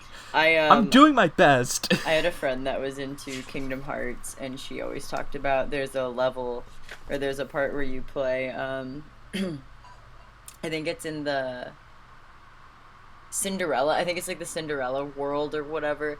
But it's a little like cutesy orchestral version of the fuck. The fairy, Boo. yeah, the fairy godmother song, the Bibbidi Bobbidi Boo, and it's like this song that keeps playing over and over and over, and I think you're supposed to like balance on a ball or something. But my friend at the time showed me the video, or like showed me like a video of the gameplay and the song. I was like, oh yeah, that does seem like it would be like mocking after a little bit because it's so like happy and like cute. Yeah. But it seems like it would be very frustrating and grating, and it would feel like the game was making fun of you. Yeah, some levels, the instrumental music is, it uses the motif of the new Scooby-Doo movies theme. The do-do-do-do-do, do-do-do-do, do-do-do-do-do-do-do-do. You know, the Scooby-Dooby-Doo. Yeah. Looking for you. Wait, what style is it? Or is it just, like, the same? It's pretty much the same, but, like, you know, with more added on top of it. So like you know, it's particularly used in the Smuggler's Cove like water levels, which I like the aesthetic of Smuggler's Cove the most because I like water levels, but I also hate water levels in this game because Scooby is hydrophobic, and if you fall into the water he immediately dies. Oh no. And you have to start back at the beginning of fucking level. That's so goodness, excuse me. That's so upsetting that he just immediately dies as soon as he touches water. Oh my god. Yeah, it's not great. The third boss battle is in Smuggler's Cove, and it happens against the Ghost of Redbeard. And that boss battle is like you have to survive some waves of ghosts. The waves of ghosts. The ghosts come through. I forgot to mention the ghost from Hassel in the Castle, which is the episode with they get stranded on the little island with the castle on it. Yeah, I remember that one. That one was the one with like the ghost with like the mirrors and stuff. Yeah, he was just like a stage magician who wanted to find a buried treasure. Yeah, I feel like there's a lot of those. Yeah, so that's one of the monsters in the game, but you can't defeat it. Because, like, you just go right through it, but it, like, you take damage if you touch it. But you sucks. You can't defeat it, which is very frustrating, because there's a lot of them everywhere. You just have to maneuver around them carefully. So a lot of those come through, and you have to, like, survive the waves, and then eventually, Redbeard will, like, throw his sword at you, and there's some, like, ropes around the stage that you have to, like, have the swords hit, so, like, something will drop on his head. So you have to, like, run around the stage and have the swords come at you, and then get out of the way so that it'll hit the rope behind you. And if you hit all 4 ropes, then it'll, like, fall on top of his head. These sound hard. This one is the first one that was like, oh, this is actually a challenge. This is actually really frustratingly hard. Particularly because of the camera angle makes it hard to know, like, particularly in the ones in the back. It's a square room, so you have to go to the back of the room to have, like, the sword come at you. But if you don't know, like, if you can't quite see the sword coming, it becomes kind of, like, tense of, like, oh, I don't know if, like, where the sword is. If, like, oh, a ghost came at me, I'm dead now. Oh, great. Guess I missed my opportunity, get to start over. Yeah. So it becomes frustrating. You run into Fred and Velma again, and Velma, Fred and Velma realize that the lenses in her glasses, have the picture of the creeper in them, like, translucent. Like, you remember how she, like, ran away, was like, oh, there's a creeper, and Scooby's like, I don't see a creeper. Yeah, like, there was the creeper, but there was, like, a bunch of them. Yeah, it was just in her, like, glasses, and for some reason, the smartest member of the team couldn't figure it out, that it was her glasses. Like, you would have figured that, like, oh, these are my prescription, what's going on? Yeah, this looks funky. You would think, yeah.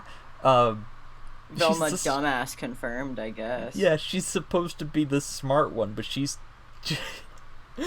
Useless lesbian moments. I guess. God. Anyway, so they're like, something weird about this, and then Shaggy shows up, and they find a bunch of... Scooby and Shaggy accidentally run into some barrels, and they get a bunch of food out of the barrels. Fred and Velma go off to, like, solve the mystery, and Shaggy finds one of the, inventions in the piles of food, and one of them is, the professor's, Professor Alexander Graham's Tricky Sticky Gum Doohickey. Ooh, is that the thing that the one person in the forum was talking about? Yeah, so you spit out a wad of gum, and you can stick enemies to the floor, and you can bounce off their heads. Ew. Yeah, it's weird. Yeah, it's pretty weird. So, if, say, like, a zombie's coming at you, you can, throw some gum at him, and he'll be stuck to the floor, and then you can jump on top of him. It's just at his feet, so the gum isn't, like, covering his whole body. It's just, like, sticking his feet to the floor. So you can jump on top of the dude's head and, like, bounce up a little bit, like he's got a bouncy head. And, like, you can bounce up and reach, like, a different platform. Huh. And that's how you, get to the secret, lab underneath the mansion. Which is where where the professor invents all of his cool inventions and whatever. All of his stuff that definitely doesn't already exist. Yeah, I would say that the Tricky Sticky Gum Doohickey doesn't exist already. So fair, he's invented, yeah, that's like, he's got one. He's got one, managed, like, actually cool one. He's managed to invent one thing that's useful. And original. Yeah. And then the final boss battle is about to come up against the Mastermind. And he reunites with under the mansion, with the gang and Holly, and Velma figures it out that the monsters that they've been fighting the whole time are actually super real holograms. And Super real? And Shaggy says, like, what on earth is a hologram? And I'm like, look. It's 2002, dude. I was gonna say, like, look, benefit of What? hindsight. Maybe he didn't get it. Maybe that wasn't a thing in 2002. But it was probably a thing in 2002. You've seen Star Trek. Like, most fucking likely. You've seen Star Wars or Star Trek, Shaggy. Come on. I think the writing was just bad. It's probably. They just need an excuse to explain what a hologram is to a 5-year-old in the audience. Fair, yeah. They probably just used Shaggy as the stupid everyman. Yeah. It's like in every movie when there's an EMP, and someone's like, what's an EMP? And someone says, like, oh, it knocks out electric field or whatever. And then the soldier's like, speak English, you egghead. Yeah, like, speak English, nerd. Poindexter, what does that mean? And he's like, your cell phone isn't working because it knocks out the electricity in the field around us. And he goes, oh, okay, that's what an EMP's for. And they explain in every movie. I guess it's like that. Now they don't need anybody to explain EMPs because every movie has already done it. They could just be like, hey, have you watched Ocean's 11? It's like that, but it's like that. It's just like in every movie you've ever seen. So, which begs the question of, like, why do the holograms hurt you if they're holograms? Because they're super real. I guess. We'll get to that. So the final boss is against the Mastermind. Tim Curry actually has some singing parts during his, like, final boss song. So that's great. fun. It's just fun having Tim Curry around ultimately. So this is some more, you have to survive waves of enemies, and you have to hit a bunch of more buttons, because that's what this game is all about, just ramming your head into some buttons. And eventually the gang will project themselves holographically behind the Mastermind and scare him down onto the floor with you so you can fight him, like, properly. and you have to Get bounce down on here top and of, fight, coward. yeah, you have to bounce on top of his head and then headbutt him into an electric field, and then he's defeated. He takes one hit and he's down. And so he gets sucked up in like a big weird metal tube that spits him out at the front hall of the mansion. The gang run up to meet him, and they unmask him, and they're about to unmask him, and Shaggy says, "I know who it is, it's the spooky groundskeeper." And then the spooky groundskeeper, Don Knotts himself, shows up, and says, "Oh, it's always spooky groundskeepers, is it? Yep. Every time something scary happens, it's always the spooky groundskeeper." Don Knotts has had enough. It's like, oh, it's never the butler. No, it's gotta be the spooky groundskeeper. Because it's like, oh, I want more money for gathering leaves and stuff. I rake too much leaves, so I'm gonna get revenge on you. What do I look like, you idiot, or whatever? Like, he just has a weird rant at Shaggy. That's really funny. About the prejudice that he faces as a groundskeeper. That's really funny. It's very funny, but it's also like, you're in the game for like 5 minutes tops, and this is your first time in any cutscene.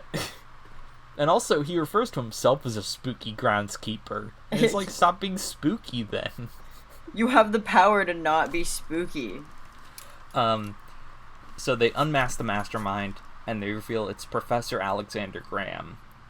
And Velma's like, well, that doesn't quite make sense. And she, like, takes off her glasses, and, like, light shines through her glasses and reflect onto a wall behind her, and reveal that, the wall is a hologram, and behind the wall is Holly, who is really the mastermind, and the Holly that they were with, Shaggy, like, leans against her, and he falls through her. Whoa! Twist. And pretty good twist. She somewhere along the way, put the professor... She swapped places with the professor and stuck him in, like, the suit... or in the mastermind suit, and flung him at the front door with one of his weird inventions. Sure. And that's why he was there. And Velma says, and also, I knew the biggest clue was that you were, when you were talking to us, earlier, I saw your hand phase through, like, the railing. And it's like, we, the audience, didn't see that. Yeah, what? So I say, I always stand by, like, it's not a good mystery if the audience can't figure it out. If the audience isn't given all the clues that the characters are, it's not a very good mystery. Yeah, because I feel like the point of that is, like, for the reader or the audience or whatever to be, like, in on it. Yeah. And Shaggy points out the most obvious clue, actually, was the fact that her name is Holly Graham.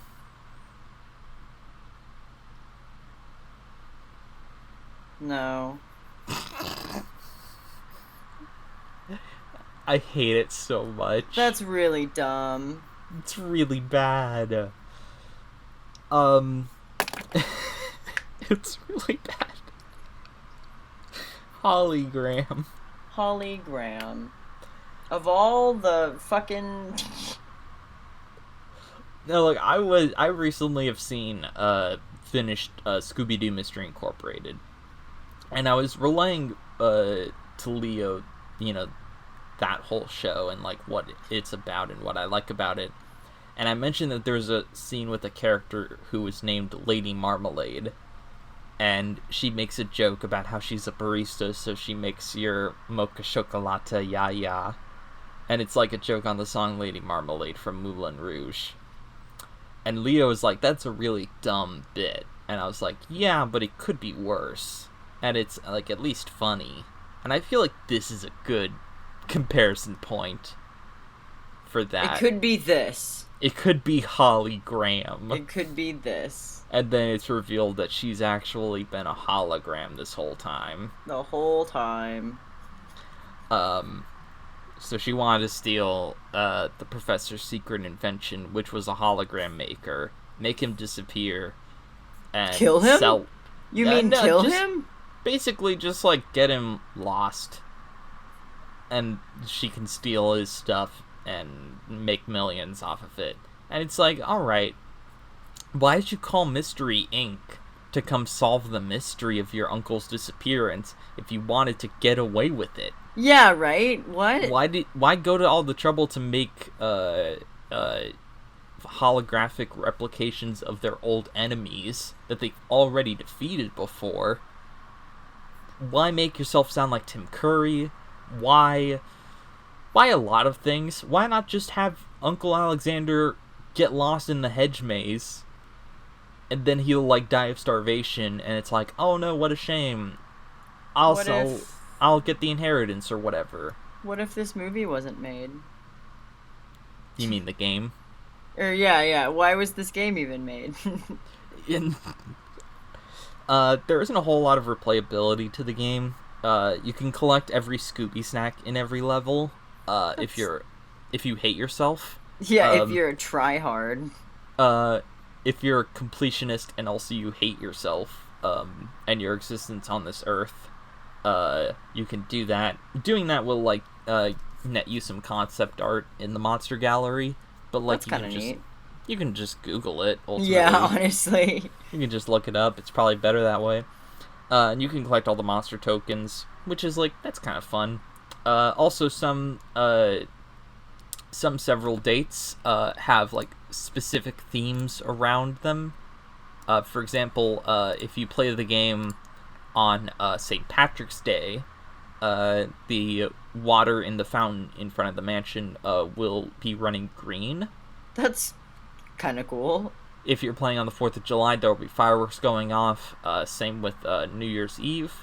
If you're playing on Christmas, there will be like snow on the ground outside the mansion. Halloween, I think, has like some. I think there's a jack-o'-lantern or some more bats or something. I don't remember. I didn't write it down. But there's some like cool stuff that like I didn't know that was a thing they could do with the GameCube. I knew that was a thing they could do with, like, you know, the Wii and stuff, but I didn't know they had, like, an in-depth, like, calendar, like, rotation thing within the games in, like, the PlayStation 2 era. I don't think I would have expected that either. Yeah, so that's, like, kind of neat. I think the game is alright. If you're, like, a really big Scooby-Doo fan, it's, like, worth, you know, checking it out, you know, How long did it take you to play it? That's a good question. I started the game... Let me see when I sent you that Snapchat of, Scooby and Shaggy, because that's when I started playing the game. That was Friday, and I finished the game, Monday. So I spent a weekend, basically. Okay, that's not bad. Yeah. That's not a bad recommendation if you're, like, a Scooby-Doo fan and you, like, give a shit. That's not, like, a terrible amount of time to invest in something. Yeah, and I wasn't, like, that wasn't the only thing I was doing that weekend. I also did, like, other stuff. I was playing other games, too, so, like, it doesn't take, like, that long to beat it, I would assume. Yeah. Which isn't always a bad thing, ultimately. Especially for a game that you said just isn't that fucking good. Yeah, it's not, like... It's not bad, necessarily. It's just, I mean, it is... Parts of it are bad. Some parts of it are alright. I don't know how much of my, like, hesitation to say it's just straight up a bad game is because I think there are good spots to it, or if it's just nostalgia. It seems like there are good spots. From some of the things that you said, it seems like there was some thought and, like, effort put into it. Like, obviously, it's not the most perfect game, and obviously there was probably, like, budget constraints and time constraints and stuff. But, like, you're right. Like, from what you've told me, it seems like the team made the best with what they had. Yeah. I am giving Scooby-Doo Night of 100... Scoobert-Doobert Noobert of A-Hoondrud Frooberts. I'm giving Timeless it... classic. Timeless classic, 2002. I'm giving it a I'm giving it 2 out of 5 spooky groundskeepers. Could have been more Don Knottses in the game. Could have been more Don Knotts. I mean, look, this is Don Knotts' only video game credit. If you're gonna utilize Don Knotts for his only video game ever, you should use him some more. Count. Make it count. Also, I forgot to mention this while we were talking about the motion capture for the game.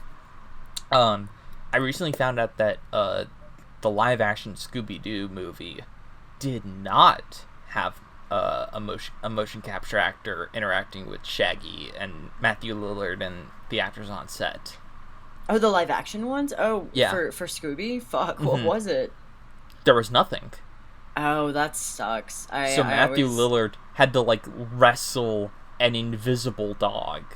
Oh like, my god. There was no actor, there wasn't, like, a stuffed animal or something off to the side. What a great fucking actor. Yeah, like, that's amazing. That Absolute king. Like, look, the movie doesn't... That model doesn't look amazing, that CGI live-action Scooby. Yeah. But it's amazing that they made it, like... yeah, fuck, like, Matthew considering... convincingly alongside nothing.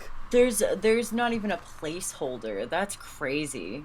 Usually in movies like that, like Alvin and the Chipmunks or whatever, they'll have, like, a little, like, stuffed animal of Alvin for, like, scale. So, like, you can make decent enough eye contact with, like, the plushie. Or even, like, fucking ping pong balls just for something to look at. Yeah, or, like, a tennis ball on a stick or something. But there was nothing. So, like, there's that, there's behind-the-scenes footage of, like, Matthew Lillard in the scene where he's, like, fighting Scooby. And it's, like, it's a physical tussle that you have to, like, have with the air. And you, the actor, have to be convincing about it. And it's, like, that's amazing. You have to leave enough space for them to be able to model a creature in there, too. That's crazy. It's wild. But yeah, that's Scooby-Doo Night of 100 Frights. Not the most perfect game in the world, but it seems like something that you cared about at least, so that's cool. Yeah, it was some decent fun. So, this is our second recording session of the day. I'm feeling a little winded. Yeah, so do we want to close out? Or do you have anything else to add? Let's close out. Also, like, was that, like, alright? Because I honestly, like, usually after recording, I'm like, oh yeah, I feel pretty confident about, like, my ability to explain, like, the story and whatever of, like, Land Before Time 2 or whatever. A video game is more difficult because you're, like, interacting with it more, so the story isn't necessarily, like, set in stone. I don't think it was bad. Like, I could, like, follow what you meant, and, like, I understood, like, when you were talking about, like, the different levels and stuff, and, like, what you had to do to progress the game. Like, I kind of understood. Okay, cool. Obviously, I didn't play the game, and honestly, like, this particular episode would probably be a great candidate for, the like, a video essay. Component, yeah. Yeah, like, because obviously, like, there's only so much you can do. Mm-hmm. So, like, yeah, I didn't think of it as being ridiculously confusing, so I think it should be fine, but, you know, a visual component would always help. Yeah, awesome. Cool. So, yeah, what kind of stuff can we expect down the pipe, Jessie? Do you have any other deep dive topics that you want to divulge? Or are you kind of workshopping that? I want to get to work on...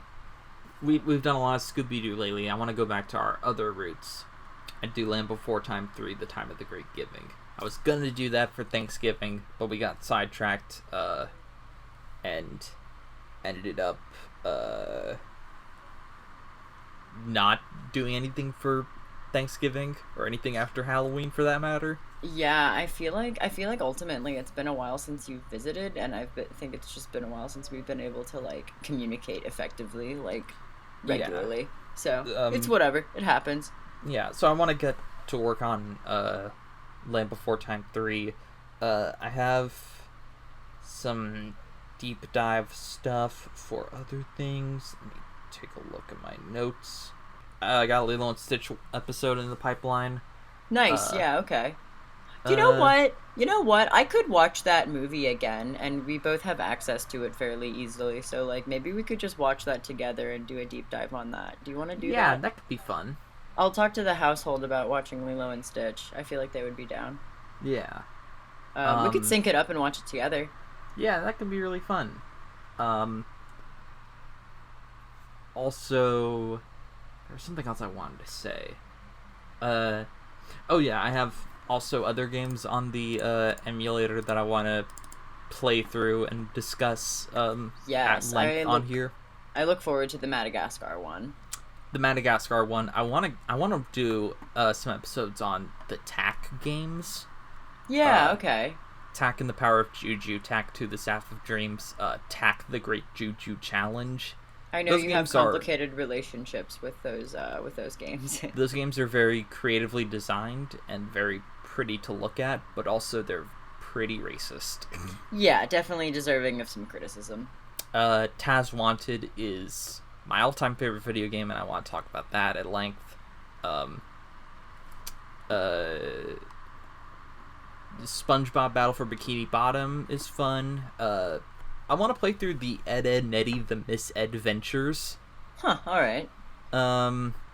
Barnyard could be fun since you're a huge fan of Back at the Barnyard. Fuck yeah, I love Barnyard. Scooby-Doo Unmasked, the 2005 game, is on here, which I want to do that too. Oh, and there's part 2 of our Sonic retrospective is still in the works. Yes, we do still need to do the part 2 of the Sonic. Mm-hmm. Part 2 of the Sonic. The Sonic. The Sonic Hedgehog. Where can we find you, Jesse? Where am I? I am on Twitter and Instagram and probably some other social media platforms that I've forgotten about. At JDanny626. That's JDANNI626. It is different now. It is different now. I have changed it. For more brand synergy. And Leah, where are you? So I actually made a Twitter for the podcast and our brand of products. You can find us and just our channel and work on Twitter at Best Boys TMC. That's Best Boys with a Z, TMC as in the media cage, on Twitter. And I will be posting schedule updates, just channel fun things, and retweeting shit from Jessie and I. But you can find me on Instagram at gboydles, G.Boydles, and I'm on Twitter at gouache_boy, GOUACHE boy. Yeah, we have some stuff coming down the pipe. Jessie's got a cool thing that she's working on. I've got some stuff that I'm going to be uploading for student film record-wise stuff. I've got some silly videos that I want to upload that I talked about in our previous episode of Best Boys Proper. So keep an eye out for that. And yeah, hopefully we'll be making a little more content. We made for our most recent episode of Best Boys Proper, I think that's episode 9, we talked a little bit more in depth about the current situation with the coronavirus and how we're dealing with that. So if you're interested, check that out where we more properly acknowledge the situation. But that's what we're dealing with now. But hopefully we can get some fun content and shit out to you guys, and it'll help us like hang out and have fun and have something to work on. So thank you all for listening. Do you have anything to add, Jesse? Trans rights. Yeah, trans rights. Trans rights are human rights. Yeah, have a good one, y'all. Yeah. Stay safe, stay home, wash your hands. Wash your hands, stay inside, please, you animals. Please, I beg of you. Let's not get into this again. Flatten the curve. Flatten the curve, flatten the curve.